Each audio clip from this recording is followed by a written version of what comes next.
It's now 19:01. I'll call this meeting of the Board of Aldermen to order. Roll call, please. Alderman Angel. Alderman Dorman. Yes. Alderman Lee. Here. Alderman Mackley. Here. Alderman Simmons. And Alderman Wilkins. Present. Alderman Simmons will not be present I think I can hear. Mr. Angel is on the phone. tonight. Okay, and he will be here shortly. So, please join me in the pledge of allegiance.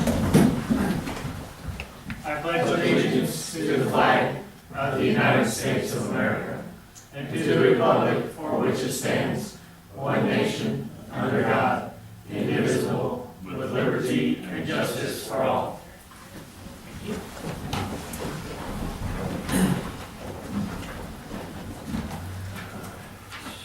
Consent agenda. Merit has some changes to the minutes. Just some typos in the general government minutes. On page 2, under economic development, second paragraph, Barry Stevens, that should be S-T-E-V-E-N-S twice. And on page 3, the paragraph, as may arise, the first paragraph, Russ Green spells his last name G-R-E-E-N-E. So that should be changed 4 different times there. Does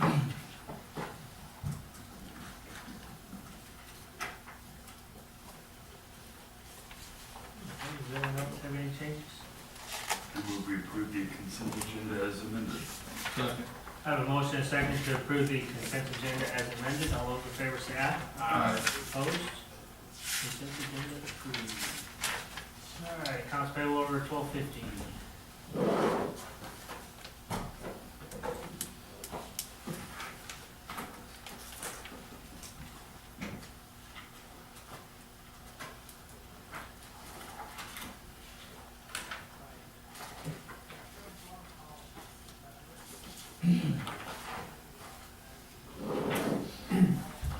Any Motion questions? we approve accounts payable in the amount of $406,127.25.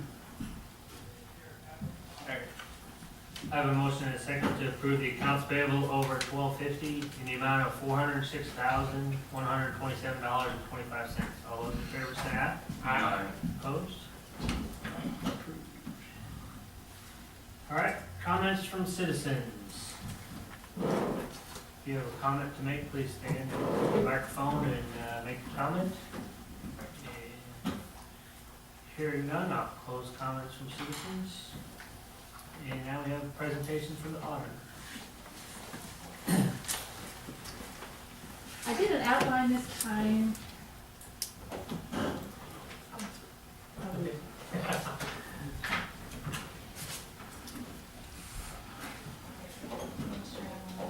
It's gonna take a second to warm up. Okay. Well, you have the handout in front of you. Go through the slides, and hopefully that way we'll get through everything. I know this is a pretty thick book, and so what I'm hoping is by going through the slides, if you kind of follow the slides along with the book, hopefully some of this will make sense. You should have 2 sets of books in front of you. The thicker one has the financial statement in them, and then the second smaller binder actually has 2 other reports in it. So, a little bit of background on me. I'm the audit partner. I've been for a couple of years. I'm also Williams Keeper's partner in charge of our accounting and auditing practice, and I also head up our governmental practice. Kelly Schwartz was the audit manager this year. She's the manager on all of our governmental audits, and she's got quite a bit of experience. And then Amanda Schultz was the day-to-day in charge that was out here every day making sure everything went along well. We just do a lot of government, so I've got some background on us. We've got 3 partners that work in the governmental area. We've got 15 staff that work in the governmental area. So we just have a lot of depth of experience and do a lot of different things that we can bring to your audit. So I think it doesn't hurt to kind of remind you of that now and then. As a result of the audit, we actually issue 3 reports. I'm going to hit the highlights of those. Obviously, the most important is the opinion on the financial statements, and again, that's the big thick book. And then a communication to the Board of Aldermen about the audit process, and then the management letter. So 3 reports. The basic financial statements, which is the thicker book, these are the components of it. So you can see there's several sections. The one thing to keep in mind is there's actually 2 sets of financial statements in there. The rest of the world has one set of financial statements, governments have two. One is called the government-wide financial statements, where everything is put together, all your assets are recorded, all your liabilities are recorded, and it's the one place in the financial statements that you look most like a for-profit entity. So that's one set of financial statements. The second set of financial statements are called the fund financial statements, and that's what you're used to seeing on a regular basis because you track things by fund. And even within the fund statements, there's actually three components of your fund statements. There's the governmental funds, proprietary funds, and fiduciary funds. So you can see it's kind of confusing when you go through all of these, what is what. But if you keep in mind, there's the government-wide financial statements, and then the fund financial statements, and then three components of that. So if you take this, when you flip through your financial statements, hopefully it'll help make a little bit more sense. We'll just hit the highlights of those and then stop for any questions you might have. Then there's notes to the financial statements, required supplementary information, and then just some other supplementary information. So that really is the basic format of what is in that book. The independent auditor's report, you might look at that. It's not very far into the financial statement. This is like the third page back. I think it looks like this. It actually looks different this year. Usually it's been the same for I don't know how long, but it's looked the same every year. But now it's different. They have what they call clarified auditing standards. I'm not sure they're clarified much, but what it did do was try to make the auditor's report easier for everybody to understand what's in it and where to find stuff. So you see now it has headings, whereas before it just had a bunch of paragraphs and you had to figure out where the opinion was. Now it's got headings. And then it clearly identifies both management's responsibility, the auditor's responsibility, and the opinion. And management's responsibility hasn't really changed. It just clarifies that you're responsible for both the preparation and the presentation of the financial statements, but also the internal control related to financial reporting. And that didn't used to be in there before. So there's an additional sentence that's new this year. Under the auditor's responsibility, there's more wording that talks about what an audit process is. We go through a risk assessment process. We gain an understanding of how transactions flow, how things work here. We talk to a bunch of different people to figure things out. And we try and figure out if something were going to go wrong, where would it go wrong? And that's where we focus most of our time. So that section under auditor's responsibility talks a little bit more about the audit process and the auditor's responsibility. And it's our responsibility to do enough work to give an opinion on the financial statements. Now on the second page, it's really easy now to find the opinion because it says opinion. And basically, it's an unmodified opinion. That's the best opinion you can get. That means your financial statements are fairly stated in all material respects in accordance with governmental accounting principles. So obviously, that's what you want to have is an unmodified opinion. The other two paragraphs just talk about all that other information that's in there and what we did related to that. So you can read that. But that, in the whole report, even though we helped prepare this, the auditor's report is our responsibility, and everything else in here is really your responsibility. And that's what the auditor's report tries to make clear who does what. Any questions on the auditor's report?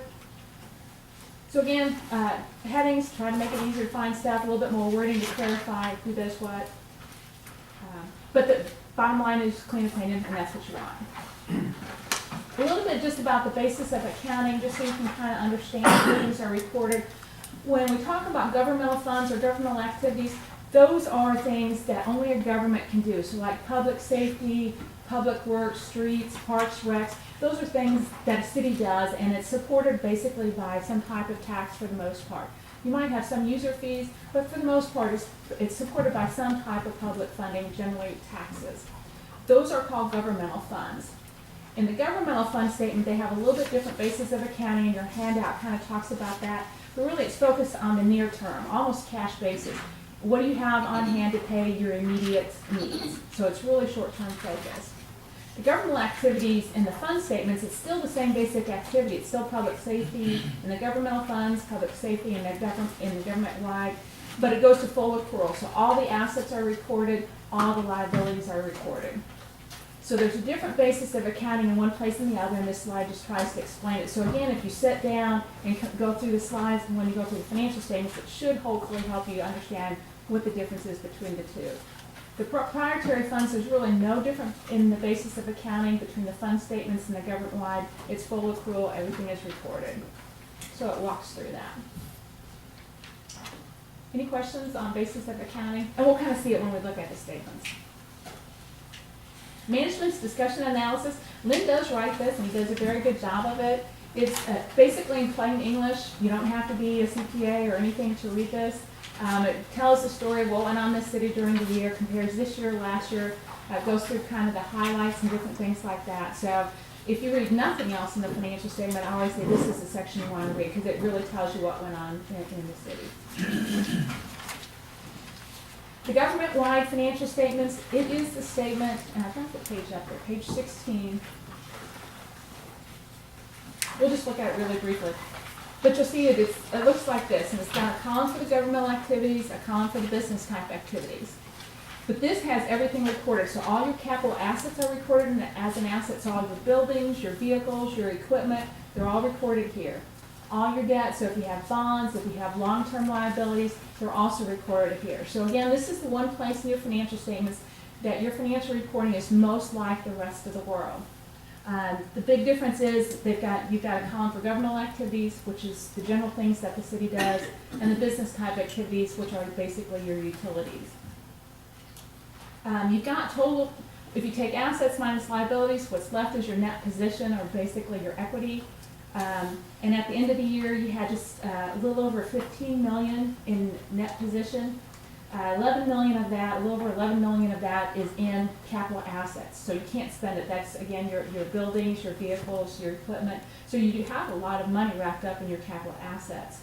The unrestricted portion is about 3 million. That's where you get to choose what to do with that. There's no restrictions on it. It's your choice what you do with it. And the difference is restricted, and that's where someone has told you how you can spend the money. So that some of it's restricted for debt service, culture and recreation, perpetual care, and then capital projects. For instance, it might be sales tax that where where it's specified for like capital projects or something like that. And there's two statements here. One is basically a balance sheet, shows your assets, liabilities, and then the next statement is your income statement or statement of activities.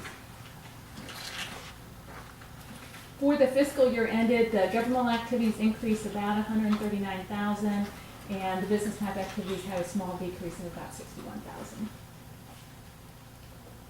Anyone have any questions on those pages? And I should have told you up front too, I know you haven't had a lot of time to look at these. If you end up with some questions later when you go back through it, just let me know or let Lynn know, and we'll get an answer to you, because I know there's a lot to go through on short notice. Excuse me. In talking about the capital assets, a few years ago, you added streets, roads to that, Yes. and that's still in the capital assets. Yes, that is.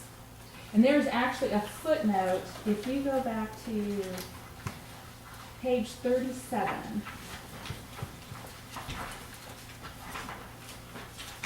It shows what the various line items are. So like when you talk about infrastructure, the streets and the roads, that's a little over $3 million. Right in the middle of the page. So you've got land, you've got right-of-way, you've got some construction in progress and governmental activities.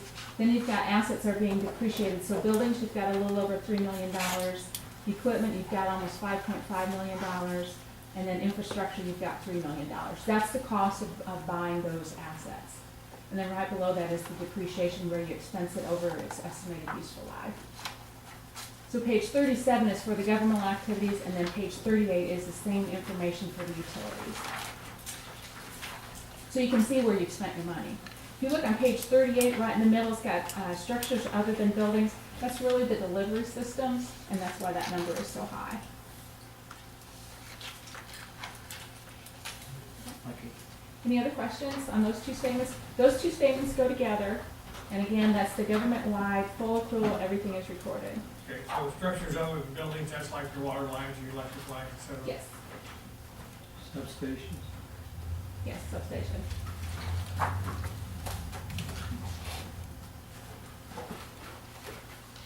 Okay, the governmental fund statements, remember that's kind of a short-term focus, so capital assets are not recorded here because you can't spend buildings to pay your bills. Also, your long-term liabilities are not here because you don't have to worry about paying them in the short term.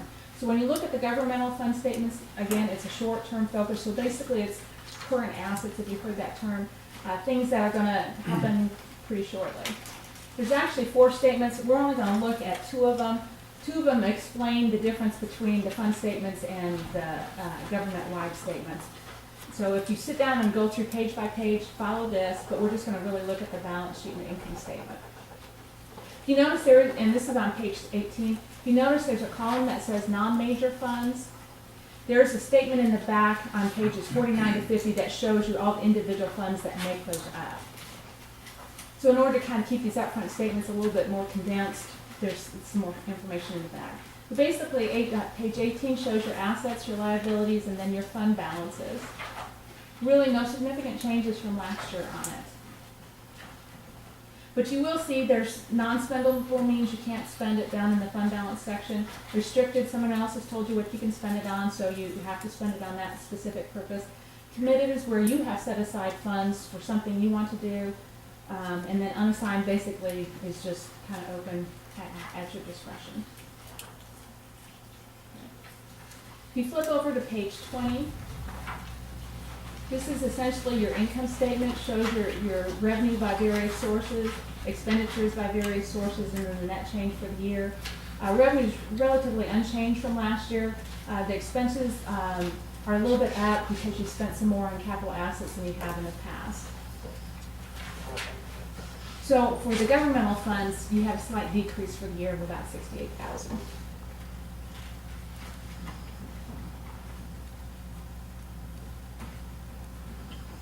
Any questions on those statements?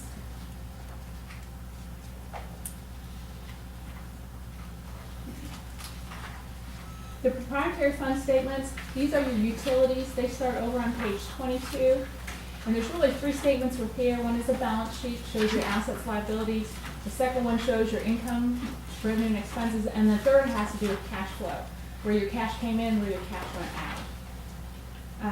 If you look on page 22, there's really not a significant change from last year. Your long-term liabilities are down because you continue to pay down your debt. But you can see how much is in each fund.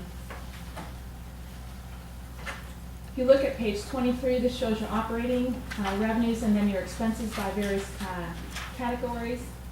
Comparing this year to last year, revenue I think is up a little bit. I've got notes so I can remember. Basically, there was an increase in overall consumption and then an increase in the sanitation rate, so you had some increase in your revenue compared to the prior year, and actually a decrease in expenses having to do with electric distribution expense. So for the year, you can see the bottom line and the change in that position, but overall together, utilities decreased about $61,000.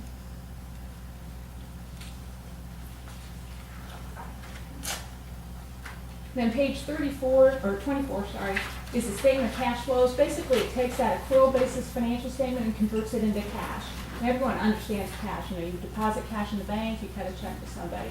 And it just breaks your cash activity into various categories. Shows the cash from operating activities, which is your basic operations, cash flows from various non-financing, investing, different things like that. One thing to note, it's always good to have positive operating cash flow, which you do. So those are your proprietary fund statements. I wasn't going to spend a lot of time on them unless you have questions on them.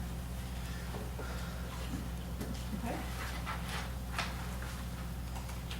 The next set of statements is the fiduciary fund statements. That's where you're handling cash that isn't really the cities. It's in this case the libraries. You collect their property taxes, then you turn around and remit it to them. So really, the cash doesn't belong to the city, but you handle it. So there's a statement in there that shows that. So those are the basic statements, and again, just keep in mind, government-wide, everything's all there, all your assets and liabilities are recorded. Fund statements, those are by fund in those three categories. Financial statements are pretty long. They're starting on page 26 to 46, but again, just like we looked at the capital assets, they have information about what is up front. So the first footnote talks about how you record stuff, and then it starts giving you detail about your investments, your capital assets, your debt, all that kind of stuff. So it is worth going through there because numbers don't tell the whole story, the footnotes help expand that. Some of the newer revised ones, I'm not going to go through them all because they're pretty consistent with last year. The long-term obligations was updated, the other commitments footnote was updated, and then we did have a prior period adjustment, so there's a footnote in there that explains that. So they're pretty long, but they do have good information. Any questions on the footnotes?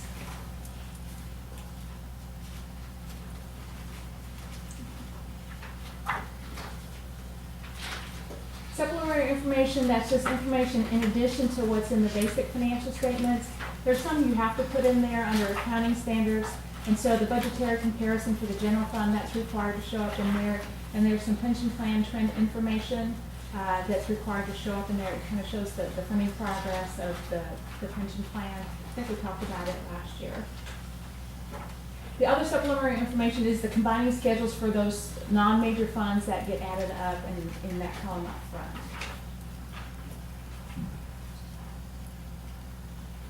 Does anyone have any questions then? That's the basic financial statements, but you can see it's pretty thick. Governments are they just have confusing accounting, and if you don't do it very often, if you only look at it once a year, it's easy to get confused in all the schedules and all the numbers, so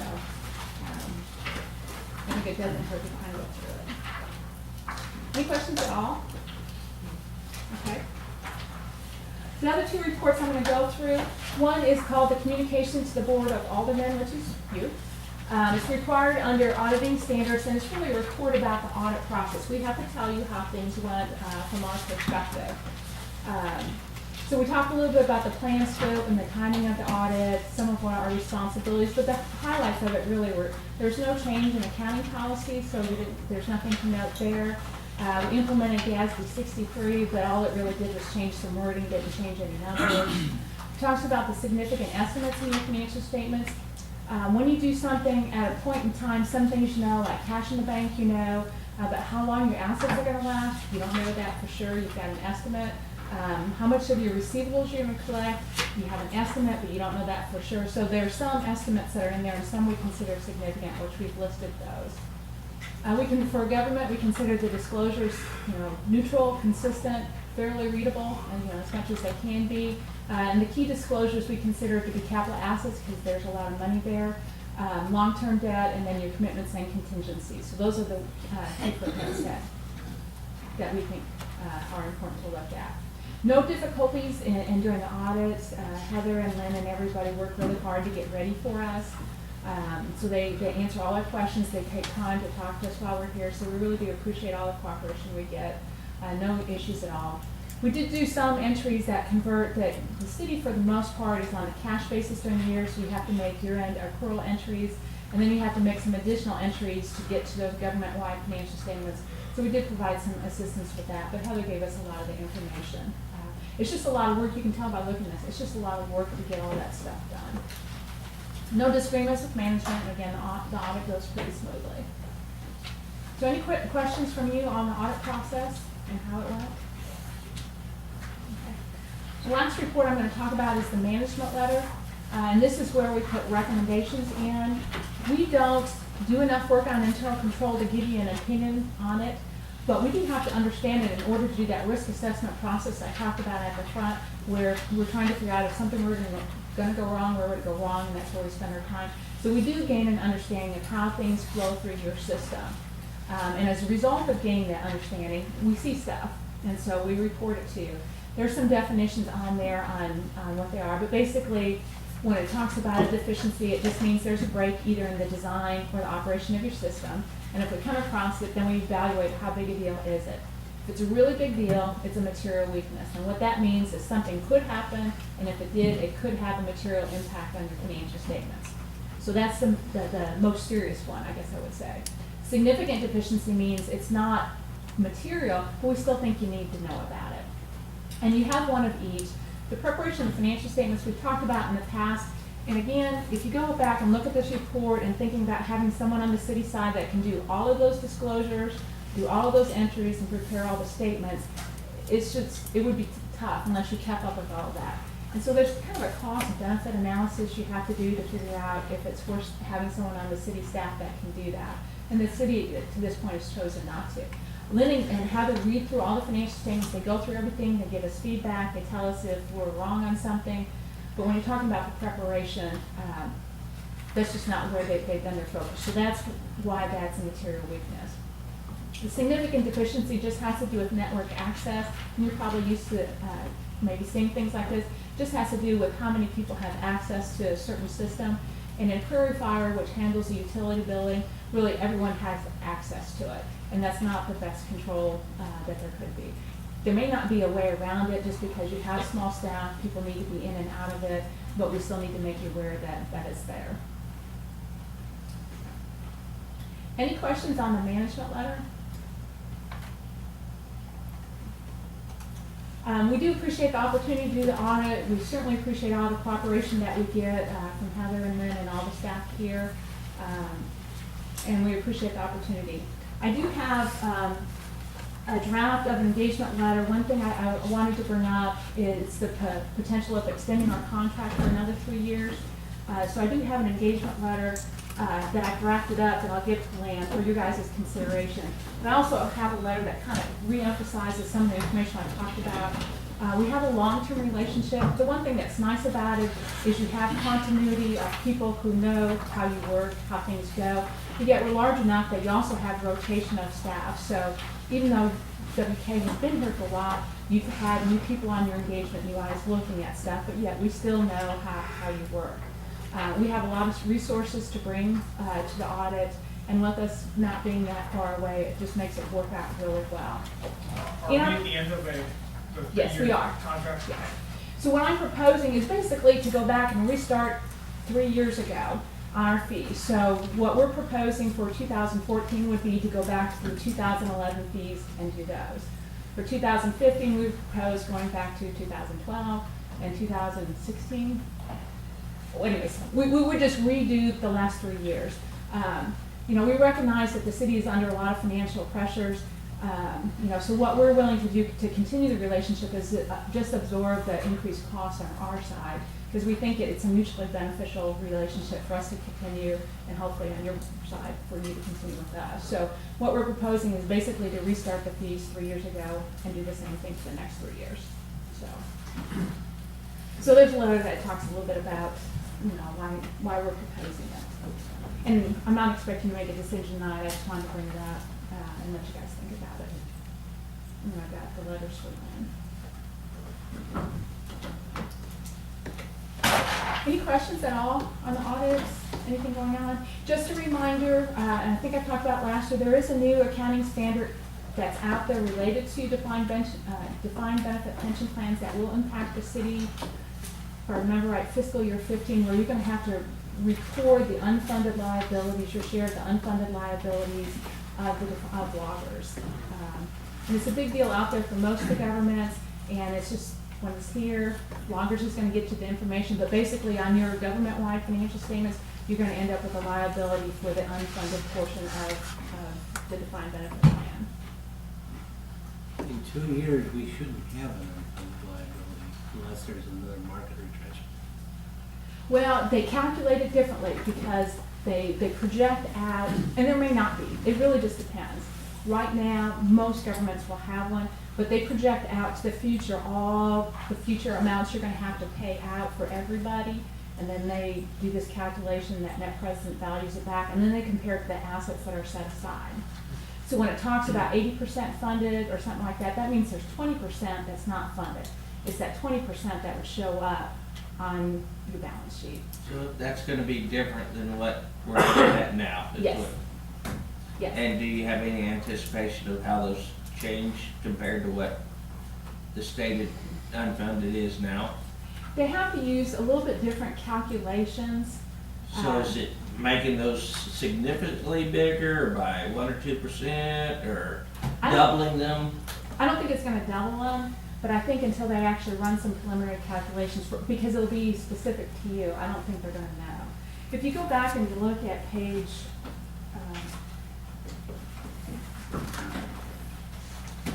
I think it's a full-time employment act for actuaries is really what it is, because the actuaries have to do all this work. And you guys just have to implement it. Part of the employment package. It is. Let me find the right page. Okay, if you look at page 48, they are changing some of the actuarial assumptions, and so that's what's making it difficult to say this is what it's going to be, because it will be different. But in theory, If everything stayed the same, you would have about $208,000 liability, unfunded liability. As an example, if there's no change in assumptions. Because what that's saying is you don't have enough assets set aside to pay the projected benefits for everyone that's currently employed. Well, 2 years, Lynn won't really care, other than as a citizen. That is true. Well, He won't care at all. I will. There was we were oversubscribed by loggers through 2007 when the market dropped, and we changed the plans to the no employee contribution and the refund passed. There was a $200-some thousand gap. It has been declining ever since then, and we're already by the report, which incidentally you guys do for We do. loggers. But we don't do the actuary stuff. We're actually oversubscribed from police. Uniformed officer section. For all the rest of it, it's much less, and in 2 years, we'll probably be oversubscribed there too, if we follow the trend. Now, you're right, there are assumptions about how many years running average you should use on various estimates and that sort of thing, and if they're different from what loggers is using now, that will affect what they report for us. But it shouldn't be all that much. And loggers has an obligation to gradually keep increasing our contributions if we're not at that goal, so. Yeah. If you remember, in this, for state employees, the state employees, if you remember, now have to start contributing to their plan.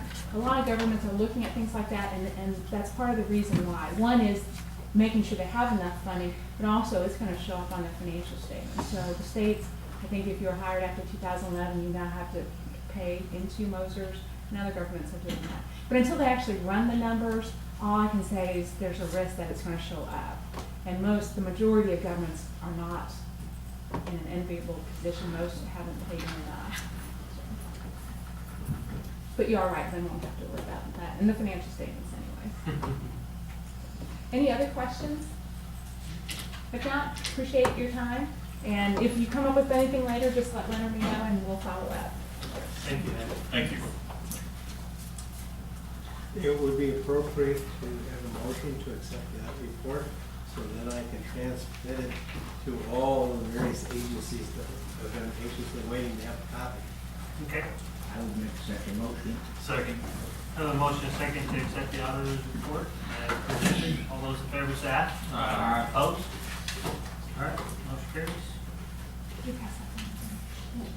All right.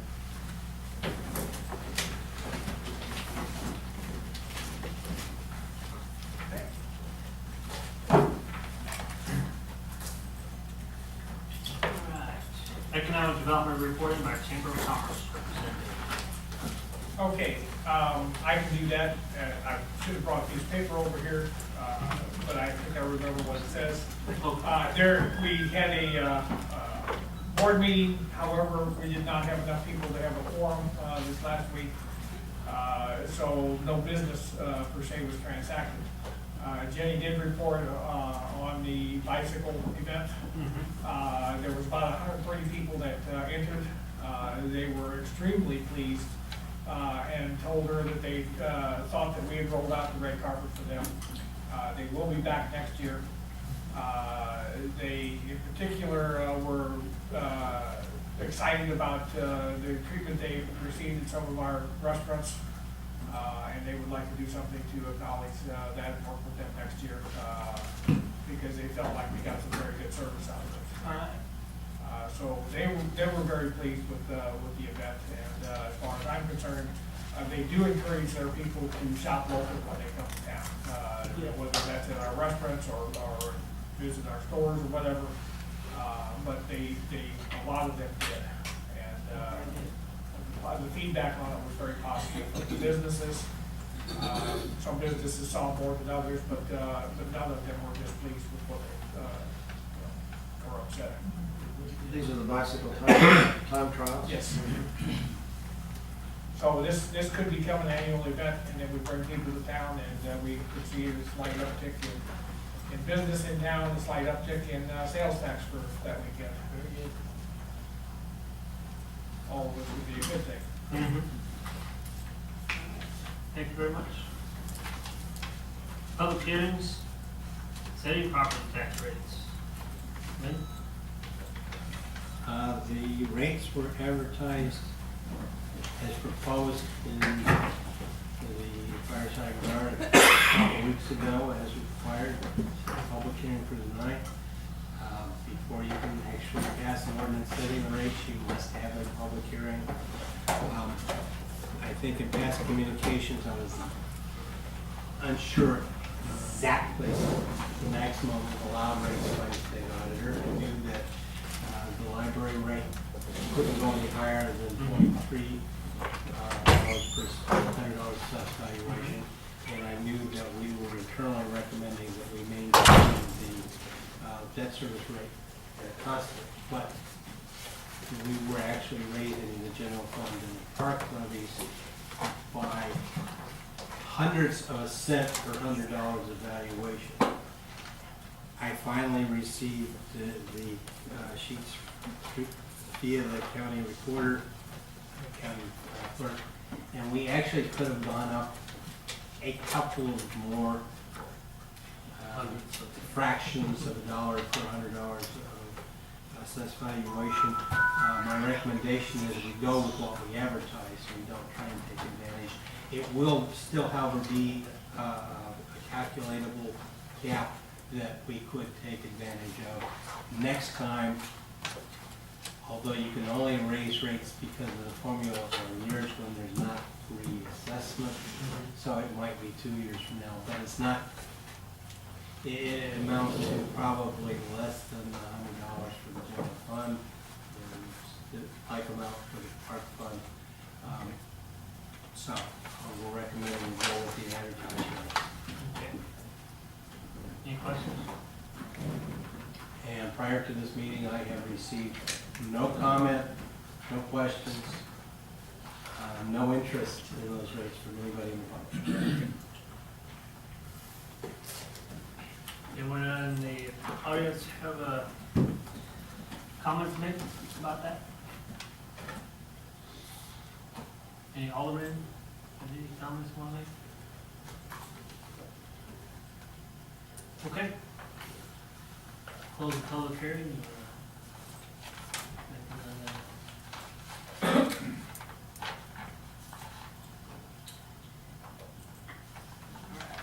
Action agenda.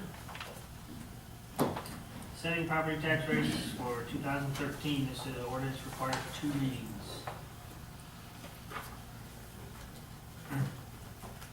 Alderman Wilkins, would you introduce this one, please? Sure. Bill number, please. 2666. I move that bill number 2666 be given its first read by title only.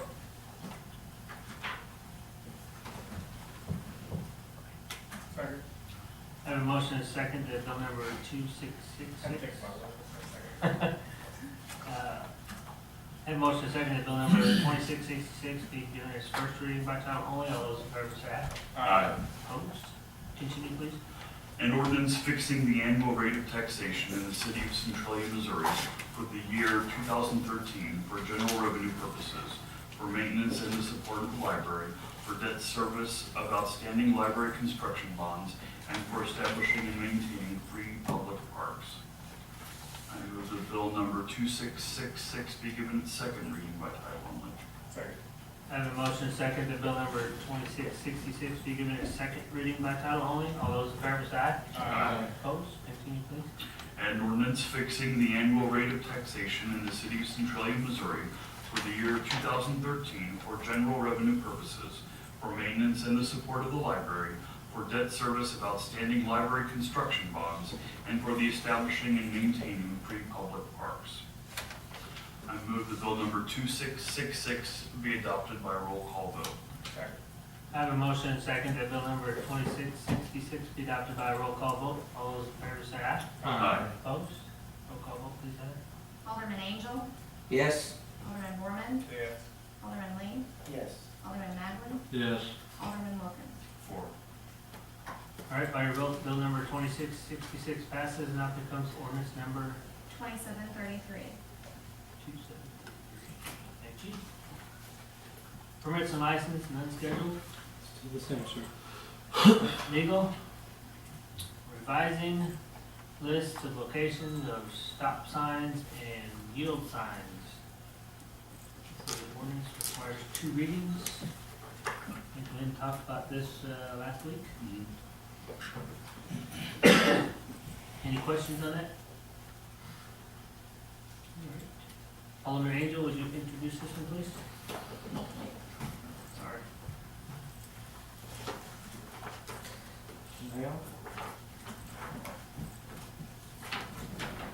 Bill number, please.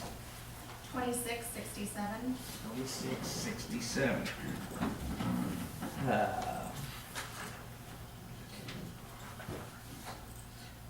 Move that bill number 2667 be given its first reading by title only. Second. I have a motion and second that bill number 2667 be given its first reading by title only. All those in favor say aye. Aye. Opposed? Continue, please. An ordinance designating the locations of stop signs and yield signs in the city of Centralia, Missouri, and repealing ordinances on the same subject set forth in section 3 of this ordinance. I move that bill number 2667 be given its second reading by title only. Second. I have a motion and second that bill number 2667 be given its second reading by title only. All those in favor say aye. Aye. Opposed? Continue, please. A bill to create an ordinance entitled, an ordinance designating the location of stop signs and yield signs in the city of Centralia, Missouri, and repealing ordinances of the same subject set forth in section 3 of this ordinance. I move that bill number 2667 be adopted by roll call vote. Second. I have a motion and second that bill number 2667 be adopted by a roll call vote. All those in favor say aye. Aye. Opposed? Roll call vote, please, Heather. Alderman Borman, Yes. Alderman Lee, Yes. Alderman Magley, Yes. Alderman Wilkins, 4. Alderman Angel. Yes. All right, by your vote, bill number 2667 passes and now becomes ordinance number 2734.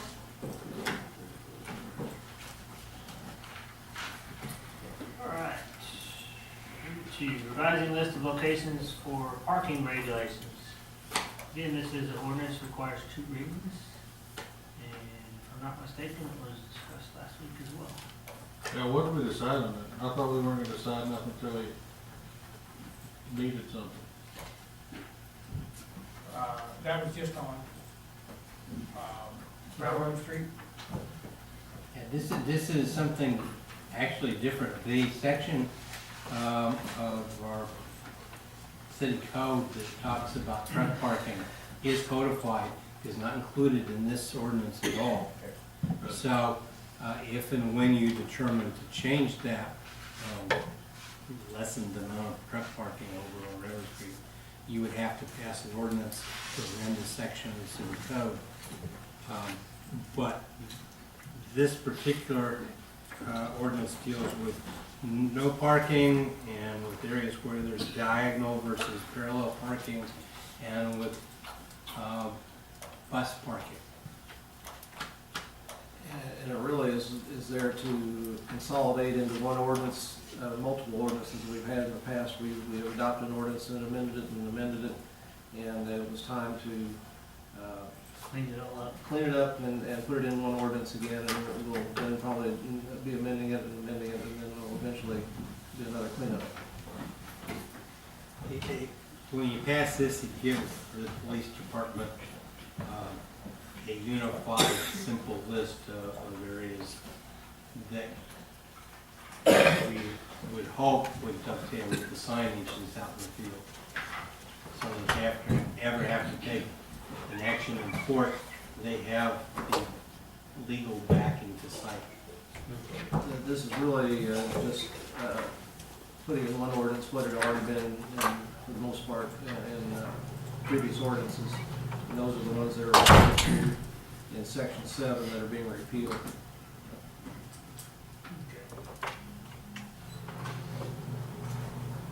So will this ordinance affect the downtown parking area? This ordinance does not change the status quo. Okay. Just cleans it all.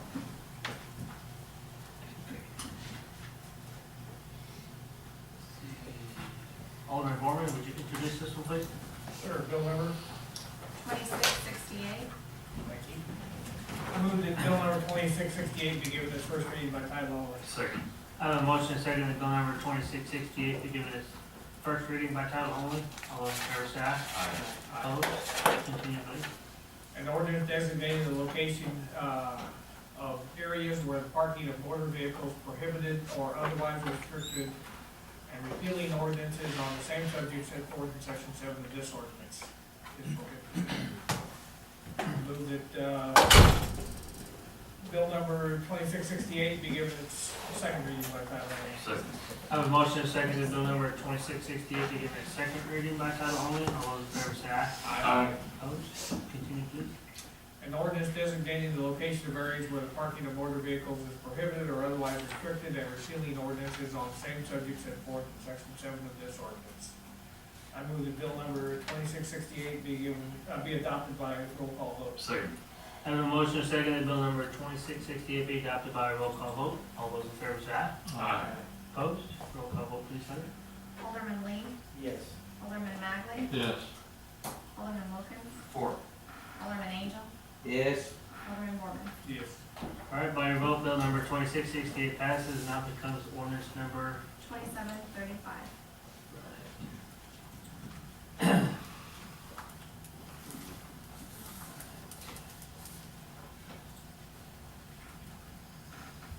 purchasing, authorizing agreement with Simon Associates Incorporated for architectural services, repair and upgrades to City Hall, Park Gazebo, and Police Station. And this is an ordinance that requires 2 readings. Further discussion or questions? You should have the second page of it this time.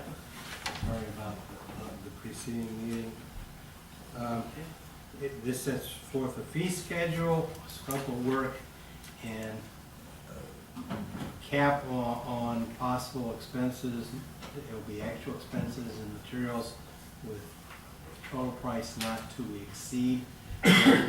Actually, staff expects particularly the gazebo section to be much cheaper, because I don't anticipate that we're gonna have to prepare bid documents. We'll be able to do it in-house. So while these are reasonable rates, we will do our best to make sure that any opportunity to not have to use the architect or engineer's time that you take advantage of. I do have a question. I see that for surveying, they have TH&H, and for civil and structural engineering, they also have TH&H. And I would be willing to volunteer my time to do what surveying is in there. I will communicate that with them. I was wondering about using Dennis Holbein for the civil and structural, since he's local. And Well, you gotta give the architect a certain flexibility, but I did indicate in my negotiations that we would prefer to be able to use local people who have the ability. In your case, he can't employ you to do surveying. If you do it, it would have to be it has advanced. to be for free, I understand. But we have a local citizen who can do that, and I did mention Mr. Robertson to him. Okay. So I will, And that's what I was intending, is, because I don't anticipate the surveying on there being anywhere near what they have estimated. It's so minor that I would be willing to donate my time to do so. Right. most of the surveying would involve finding out appropriate grade for a storm sewer extension so that we can raise the sidewalk and match it Right. with existing facilities in City Hall. That's not very time consuming. So, yes, those, as I said in the meeting, I will push both of those in order to hold down costs. Alright. Any further questions, discussions? And I guess TH next is just that I prefer to. Yes, sir. Pardon me, Your Honor, what are the architectural actions contemplated for the police station? Mostly the entrance ramp. Thank you. Depending on how things go, I might have them take another look at the station itself in conjunction with the report that Craig Plains prepared a couple years ago, and see if there's anything that needs immediate focus that could be handled internally or cheaply. Thanks. Alderman Magley, would you introduce this one, please? Yeah, bill number. 2669. I move that bill number 2669 be given its first reading by title only. Second. I have a motion and a second that bill number 2669 be given its first reading by title only. All those in favor say aye. Aye. Opposed? Continue, please. An ordinance authorizing and directing the mayor and city clerk of the city of Centralia, Missouri to execute the agreement with Simon's Association Corporation of Columbia, Missouri to provide architectural service relating to repairs and improvements to City Hall and nearby facilities. Move that bill number 2669 be given its second reading by title only. Second. I have a motion and a second that bill number 2669 be given its second reading by title only. All those in favor say aye. Aye. Opposed? Continue, please. An ordinance authorizing and directing the mayor and city clerk of the city of Centralia, Missouri to execute an agreement with Simon's Association Corporation of Columbia, Missouri to provide architectural services relating the repairs and improvements of the city hall and nearby facilities. Move that bill number 2669 be adopted by roll call vote. Second. I have a motion and a second that bill number 2669 be adopted by roll call vote. All those in favor say aye. Aye. Opposed? Roll call vote, please, Heather. Alderman Magley. Yes. Alderman Wilkins. 4. Alderman Angel. Yes. Alderman Borman. Yes. Alderman Lee. Yes. All right, by your vote, bill number 2669 passes, now becomes ordinance number 2736. 2736. Right. Finally, authorizing agreement with Leads Online LLC for law enforcement website database access for investigations. This is ordinance requires 2 readings.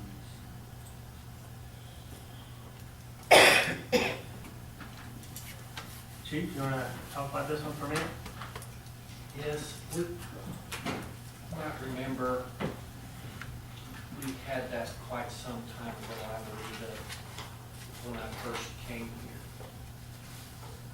It seemed to me at the time that was $1,500, maybe $1,200 at the time, now it's $1,500 for the 1-year period, correct? Isn't that what it agrees?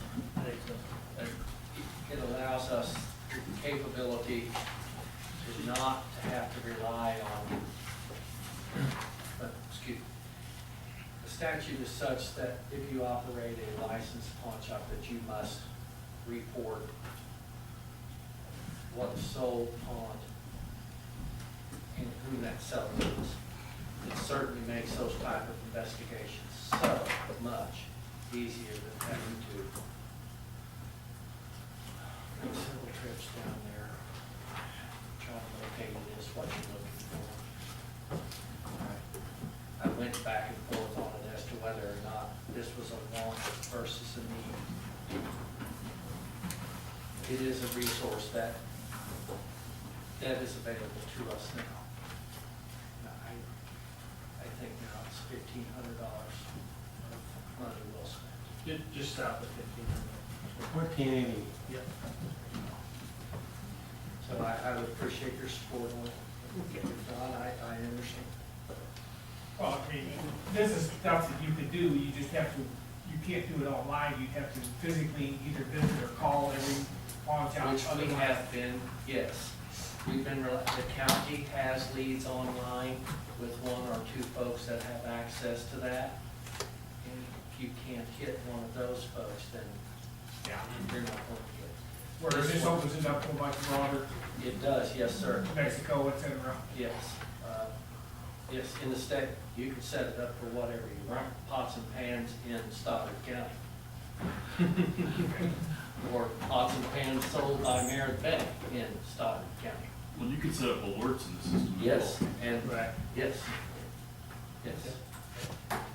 Alderman Lee, would you introduce this one, please? Sure. Number? 2670. Move the bill 2670 be given its first reading by title only. Second. I have a motion and a second that bill number 2670 be given its first reading by title only. All those in favor say aye. Aye. Opposed? Continue, please. Bill to create an ordinance entitled, an ordinance authorizing and directing the mayor of the city of Centralia, Missouri to execute an agreement with Leads Online LLC of Plano, Texas to provide a web-based law enforcement investigation system. I move that bill 2670 be given its second reading by title only. Second. I have a motion and a second that bill number 2670 be given its second reading by title only. All those in favor say aye. Aye. Opposed? Continue, please. A bill to create an ordinance entitled, an ordinance authorizing and directing the mayor of the city of Centralia, Missouri to execute an agreement with Leads Online LLC of Plano, Texas to provide a web-based law enforcement investigation system. I move that bill 2670 be adopted by roll call vote. Second. I have a motion and a second that bill number 2670 be adopted by a roll call vote. All those in favor say aye. Aye. Opposed? Roll call vote, please, Heather. Alderman Wilkins. 4. Alderman Angel. Or, Alderman Borman. Yes. Alderman Lee. Yes. Alderman Magley. yes. All right, by your vote, bill number 2670 passes and now becomes ordinance number. 2737. Thank you all very much. I appreciate it. Thank you. Okay. The old business.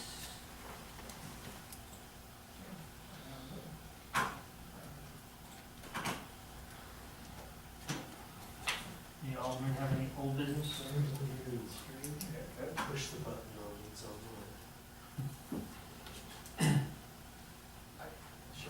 Online. One thing that came up a couple weeks ago was the parking issue on, around the city. About the 10:30 or 10 o'clock a.m. to 6:30 p.m. Uh-huh. I had the individual that contacted Ward 3 Alderman and myself, This week. asked me if a resolution has been made on that yet. And I told him one did not, and I will bring it up again tonight. So, anybody remember, have any questions about that? Pretty well explanatory in the ordinance. So 10:30 to 6. 10:36 on that side of the road, on the other side of the road, you got 72 hours. Right. I mean, that's what the ordinance says. Okay. Yes, Alderman Magley looked at it at length. Okay. I believe he's right on that. We concur that he's right on that. What, somebody. Above Bishops, there's a guy that lives above Bishops. Right. He parked in front of Bishops. Bishop threw a fit about it because he was parking in front of a store. Right. So he wrote him a letter, Put it on the windshield. put it on his windshield.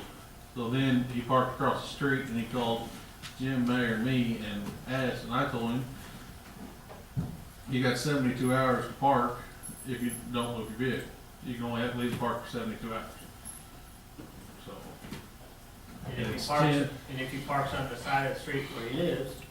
10:30 to 7, 10:30 to 6, 2 hour parking. Business hours. It's 2 hour parking, 10 to Right. 6. Right. Yeah. 2 hour parking, 10 to Yeah. 6. Yeah. So, Thank you. Which I think it's always been that way. yeah, it's always been that Right. way, so, Okay. I mean, any city walks from the store to US Bank and all that, and I said, well, that's, that's not our fault. You got 72 hours if you park on the other side of the road. Mm-hmm. So, Not that hard to do. it's not that hard to do. Okay. right time of the day, you just move it over a space and Yeah. you're good. All right. But that didn't seem to suit. No, Well, that did I not seem think to he- suit him at all. So he thought he ought to go park there for. He thought he ought to be able to park there and just leave it. Well, he also brought up the fact that business owners park their vehicle there first thing in the morning and leave it there all day until they leave at night. So, he's wondering who's gonna be Sometimes- enforcing the 2-hour parking limit. So, But generally, I believe that we should leave the spaces in front of our businesses free from people who want to leave it there all day long. It Mhm. should be available for our customers, Agree. which is what the purpose of the ordinance is. And business owners? They should park on the other side of the street. And most of them, I think, do, or on the side streets. May I just say for the record that typically this hasn't been a problem. It has been brought up recently by one. And it is my understanding that he didn't much care for the explanation commensurate with the ordinance that he's provided. Okay. All right, thank you. I will email him back. All right, new business. We're all got a few appointments to make this evening.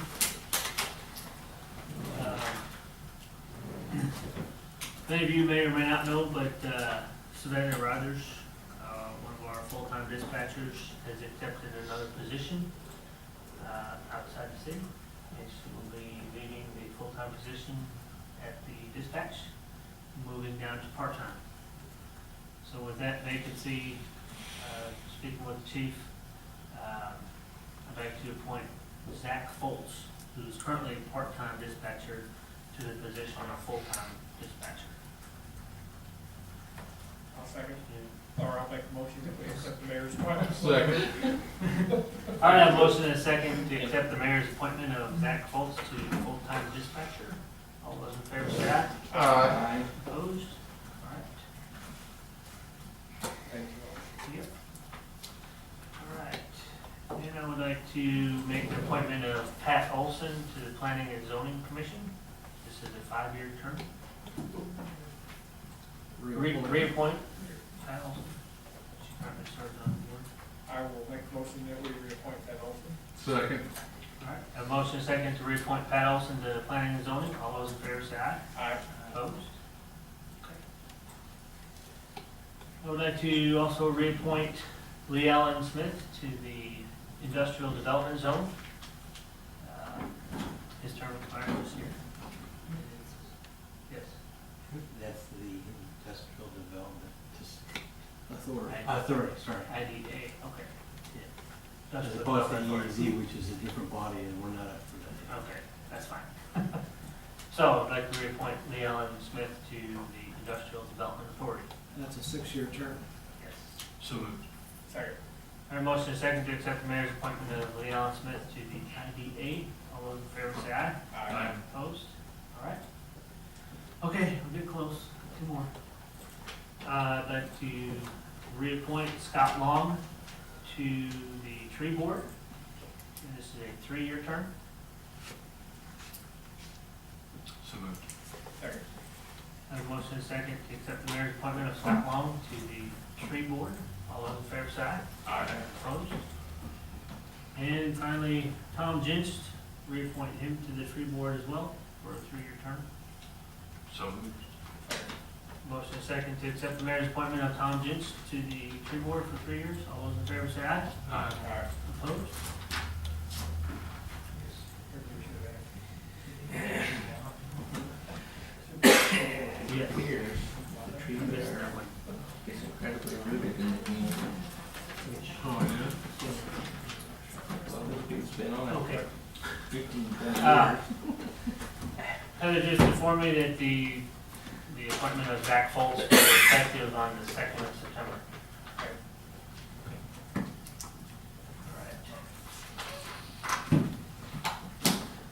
So, that concludes my appointments for this evening. Any new business for the Aldermen? When you said you talked to, Colton Railroad, Yes, I did, and they should be spraying, and once it's dead, if we have continued grass in areas that they can't get to mowing, we will see that either we or the park board or a community service worker that Larry has in line are gonna weed her out and do some trimming. After the meeting, I have a question about the kids in the culvert. okay. And is there something we can do? Can we put rock in there or something? So we don't have this problem? Down that slope where they can't get in there? Did you go by and look at it? I looked at it and I was unsure which culvert you had in mind. I'm talking about the tracks along the fence. Where they can't get the mower down in there. There's a rock in a large part of it anyway, and so it's weeds growing up along the rocks, and if they spray it a little bit earlier, there shouldn't be a problem. Okay.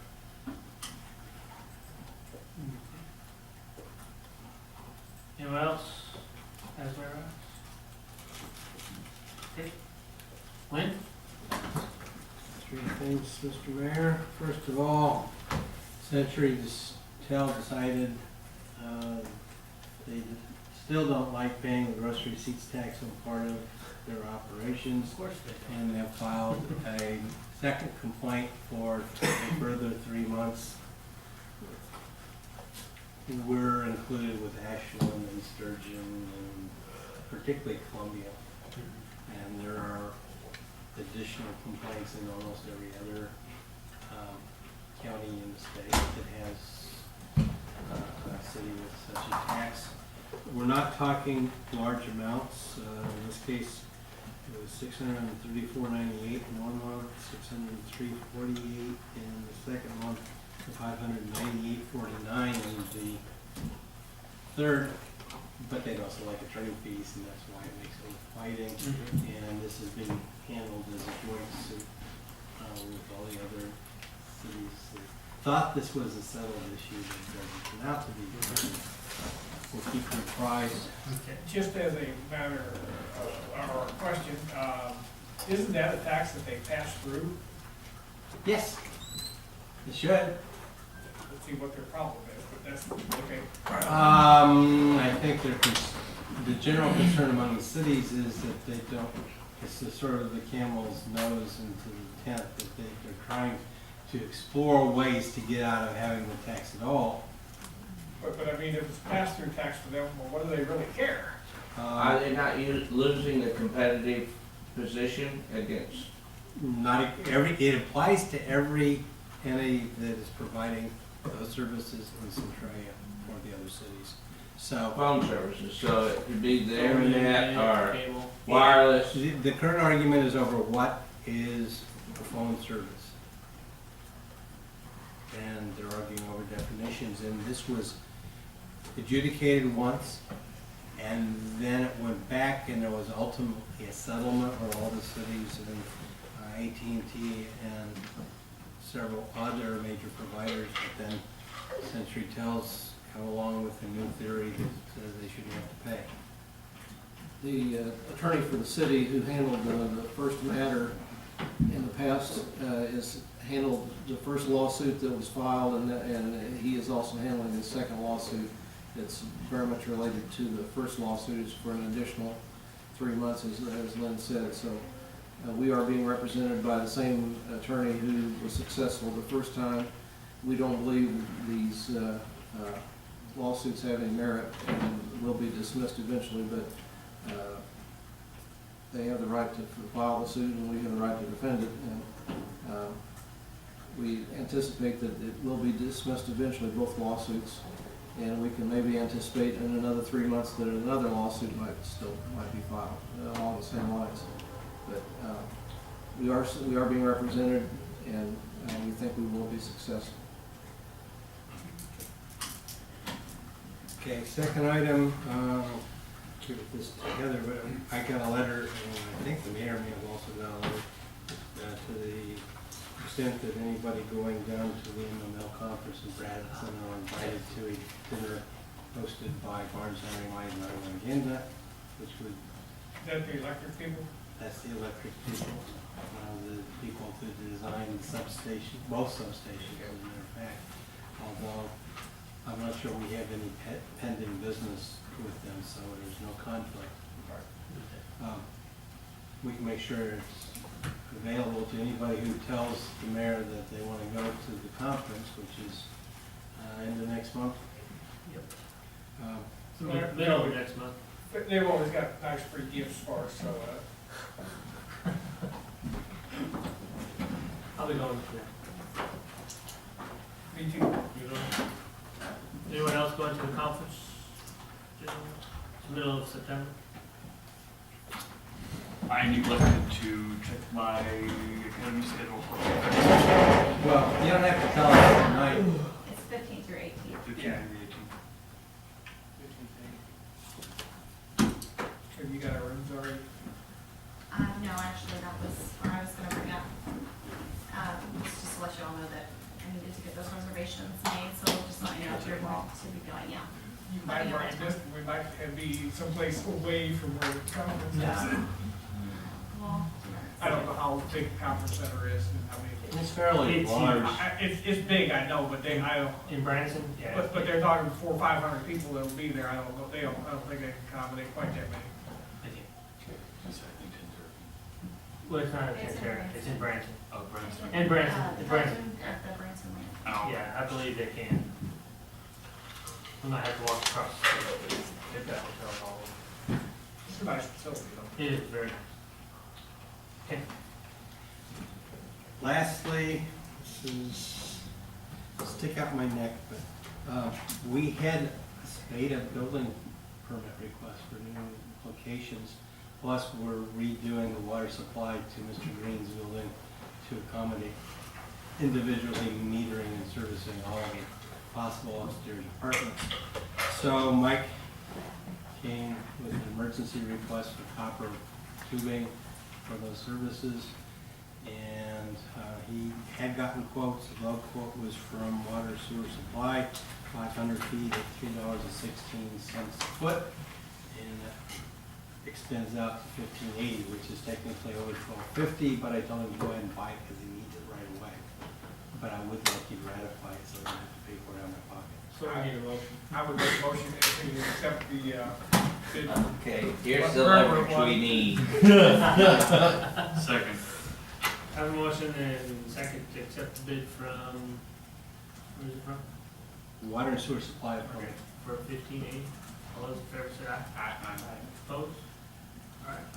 There are worse things in the world than to have so many new permits that you need to buy more copper wire. Right. We're up to 17 minutes now for the year. That's in addition to the, what's already listed for the Oh, yes. accounts payable. That's an addition. Okay.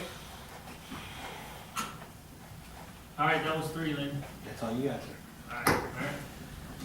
All right. Lynn mentioned that maybe I can review any new state laws that are going into effect August 28th, which means that we can adopt any ordinances that would apply in September at the earliest.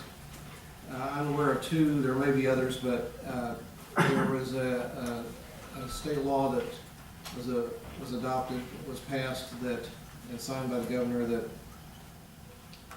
said that if we have city licenses that are delinquent, all cities now are to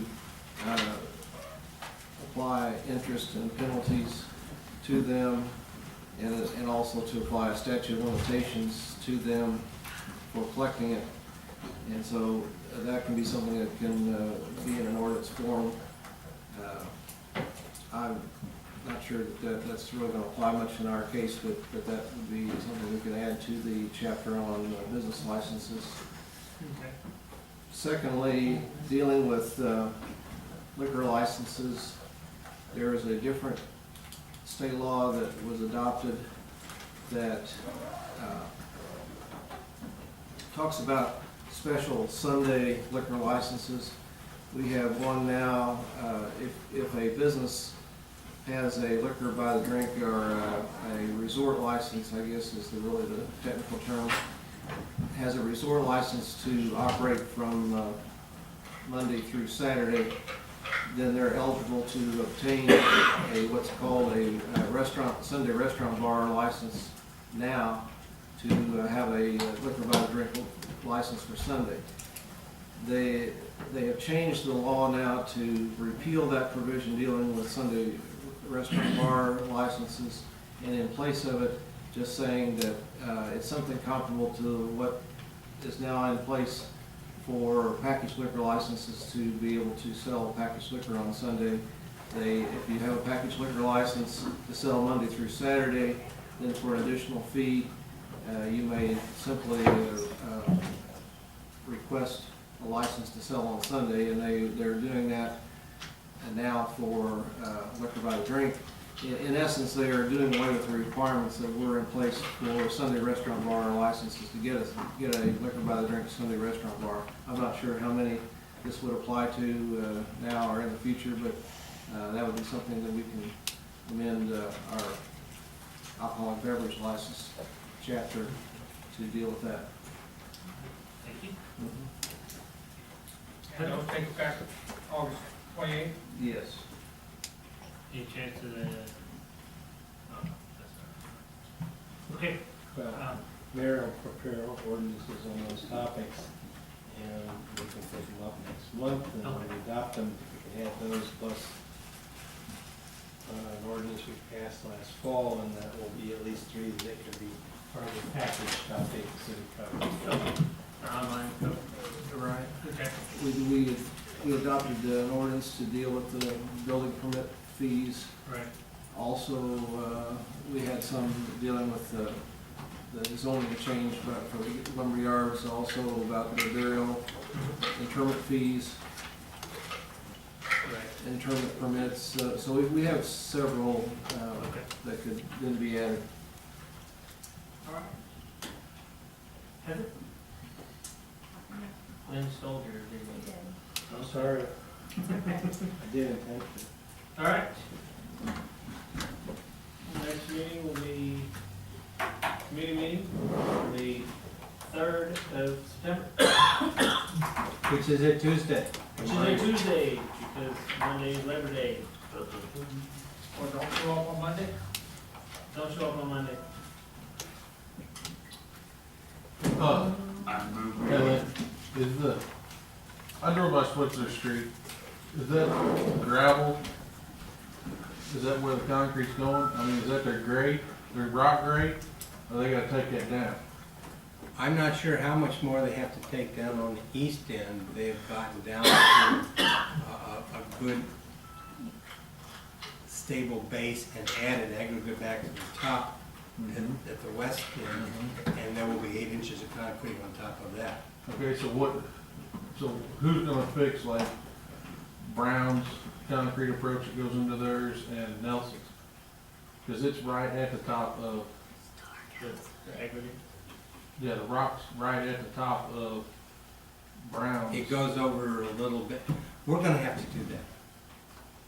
And I've already talked to Phil. Until it's in, there's probably a little bit in front of the old Napa, and probably entrance that we'll have to cut out and replace. Okay. But elevations were a little bit flexible, so we didn't Thank you all for try coming. to put that into Thank you. Have a good night. the contract. They're tired, it's past bedtime. It's okay. Thank you. Thank you. Once it's done. And that's not great on the sidewalk, is it?